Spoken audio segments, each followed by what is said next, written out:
Fyrir það bil heilum mannsaldri kom hingað til Grímseyjar ung kona, Vigdís hét hún. Seinna varð hún þekkt sem Vigdís Djakk, en hún gerðist vinnukona hjá prestinum hér í Grímsey, Róbert Djakk. Hann átti 3 börn, en konan hans var þá nýdáin, tiltölulega ung. Vigdís og Róbert gengu hjónaband og urðu gömul saman. Ég hitti Vigdísi og ég hitti hana 2 sinnum, tók 2 viðtöl við hana. Annað að þegar ég hitti hana fyrst, þá var hún eina þálifandi manneskjan sem hafði hitt alla forseta Íslands alveg aftur til 1944. Hitt að þetta eina manneskjan sem ég hef hitt sem hefur jarðað 5 börn og samt sátt við Guð og menn. Fyrsti forsetinn? Fyrsti forseti Íslands. Hann var mamma og hann voru 3 menningar. Og hann af Guðvíkdalshættinni, nei, hann af Djúpadalshættinni. Og ég kynntist hann nú bara sem stelpa, sem barnapía. Ég var alltaf hægt að segja að ég kynst honum en ég fekk bíltúr hjá honum. Við vorum að fara, ég var að sjá móðursystur minni út á Álftanesi og Sveinskoti og var að barnapía þar. Og við vorum 2 vinkonur að fara í bíóin til Reykjavíkur. Og vorum náttúrulega labbandi. Og þá þurfti að labba inn á Hafnarfjarðarveg. Og þegar við erum komin langleiðin inn á Hafnarfjarðarveg þá gefur forsetabíllinn á eftir okkur. Og Sveinn stoppar og segir, heyrðu, hvert eru þið að fara, ungu dömur? Og við segjum hann, það alveg verið hendur svona þess að skjálfandi á beinu og tala við forseta náttúrulega. Það var svo mikið stórt í þá daga. Og hann segir, já, vil ekki fara að hoppa upp í, ég að fara inn í Reykjavík líka, fá ekki far. Og við náttúrulega bara skriðum aftur í bílinn og hann keyrir alveg niður að bíóhúsinu og svo segir hann, heyrðu, ég vil ekki fara heim aftur. Ég að fara á fund og það sjálfsagt búið á svipum tíma. Og biður bílstjóran að fara inn í kvikmyndahúsið til að vita hvernig myndi verið búin. Svo þegar við komum út úr kvikmyndahúsinu, þá bara allt fólki komið út en það bara stendur og slettur á stéttinni allt í kring. Forsetabíllinn stóð fyrir utan. Hvaða fyrir fólk var forsetar að sækja í bíóhúsið. Svo koma þarna bara 2 stelpur sem enginn kannaðist við og sérstjast inn í forsetabílinn eins og ekkert væri. Og enginn vissi hvað neyndi á þessu fyrir fólki. Og okkur var bara keyrt heim. Þannig var mín kynni af Sveini. En ég kynntist honum ekkert meira þetta, heldur bara þetta. Ásgeir og minn maður voru svo miklu mátar. Þeir þekktu svo vel. Og hann var til dæmis, minn maður var fyrsti maður til að bjóða völu á Hótel Borg. Og þá var Ásgeir baðanum að gera það. En þá var það allt í bara góðu sko að hann var bara, þá var hann í háskólanum. Og þeir var alltaf mjög góðu vinir. Og eftir Ásgeir var forseti þá kom hann alltaf, ef hann átti leið suður sko, kom hann alltaf við að skrifstofunni hjá hann. Og svo þegar við komum frá Kanada, þá fengum við að vera á Álftanesinu á Sveinskoti yfir veturinn, því að við gætum ekki farið út í sveit yfir hávetur, það með sér lágmarka með í sveit að hafa mjólk og við höfum ekki neitt.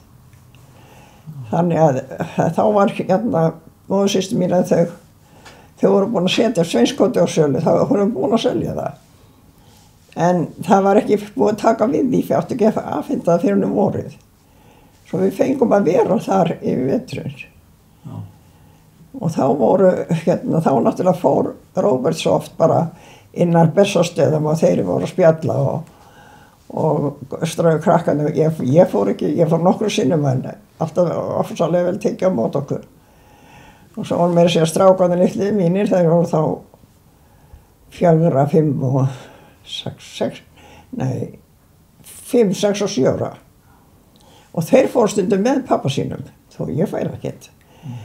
Og svo einu sinni tína strákarnir. Og ég sé ekki hvar í veröldinu eru. Og svo kemur bara forsetabíllinn með þá. Og ég sé, hvar voru þið? Við fórum að heimsækja hana, hvað heit hann áttur? Konans Ásgeir. Ekki Vala? Ha, konans Ásgeir.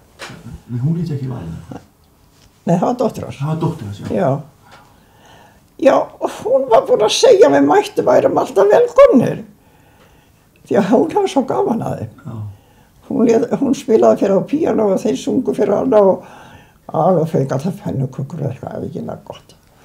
Og hún sagði að þeir alltaf velkomnir og þeir tók hana á orðinu. Bauður bara heimsókn til forsetans? Já. Þannig að ég fór nokkru sinnum og svo þegar þá eru þau, já. Svo kemur Kristján 68. Svo kemur Kristján. Já, ég kom eitthvað ég held að það hefði verið eitthvað það var eitthvað veisla, eitthvað prestaveisla, ég man ekki. Þeir héldu eftir að senda boð eftir prestastöfnuna. Bauðu prestanum í kaffi. Og allavega fórum við eitthvað, það var í eina skipti sem ég kom það með hans tíð. Já. Og Vigdís svo 1980? Já. Já, ég heitti hann nokkur sinni, sko. Það nöfnirnar hafa hist á Bessastöðum?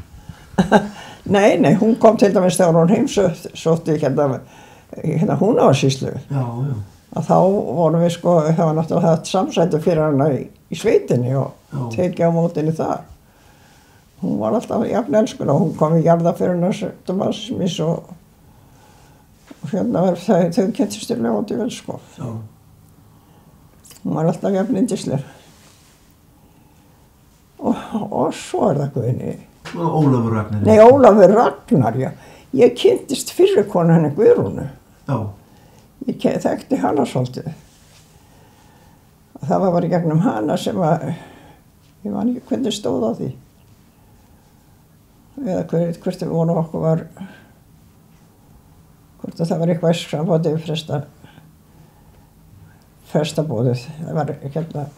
Það var ofta eftir prestastefna að boðið í kaffi út á. Já. Ég held að Ásgeir hafi byrjað á því. Ég samt ekki viss. Ég man eftir að það var eins og alveg óskaplega hátíðleg prestmerta í kirkjun á Bessastöðum. Með altarisgöngu og þau voru þar, þá var Ásgeir og Vala. Og svo var okkur boðið í kaffi á eftir. Ég man ekki hvort það var einstaklega hvernig það var nema. Ég kom nokkru sinni þangað meðan ég var á Álftanesinu, sko. Já. Það var alltaf gaman að koma til þeirra. En Vigdísi kynntist ég bara næst í gegnum Róbert. Já. Þau þekktust vel. Þannig að... Og svo kynnist Guðna. Já, það var nú bara óvart, sko. Það er nú bara því að bókið mín kom þarna út og ég segi ykkur starf því að ég veitur ekki kaffi á Bessastöðum tíði allar að nema Guðna. Og hann les bókina og hann var að bæta úr því að það gengi ekki að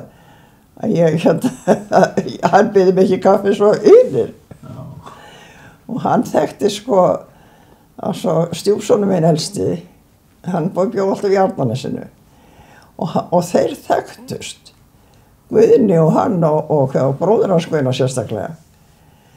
Og svo þegar sonur hans, Róbert, hann hittir Guðna einhvers staðar á fornum vegi og Guðni fer að segja hann að hann sé búinn að lesa bókina mín sem ég var mest hissa á og fer að spyrja hann út í mig.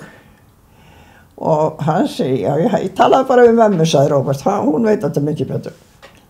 Svo Guðni hringir í Berdísi, tengdóttur mína, og Og já, hún segir það, hann segir, ég vil að bæta úr þessu. Hún var að fá að drekka kaffi með mér eins og hinum. Og bjóðinni bara með fjölskylduna. Þú veist nú ekki hvað þú ert að fara með. Það segir Bryndís, þau var svo mörg. Það verður að hafa það, sagði Guðni, kom bara með. Og við fórum bara 12. Í þetta 4 kaffiboð og svo fengu náttúrulega krakkandi voru alveg í skíunum að fara að forseta heimsókn og svo fengu þau leiðsögn sko bæði upp og niður þar sem að sína það muni sem að forsetaembættinu hefur verið gefið eins og þannig í kjallara sem uppgörkturinn sko. Við Guðni sátum og spjallum með. Þannig að þetta var sköpun notalegt og indælt. Þar með var því lokið. Enn eitt forsetinn í samning. Síðasti samningur, já. Vonandi. Það alveg ótt að segja það. Þú sett eini núlifandi Íslendingur sem hefur hitt alla forseta. Já, ég hugsa það sé nú til okkur til í það. En það ég ekki 21 lengur. Nei.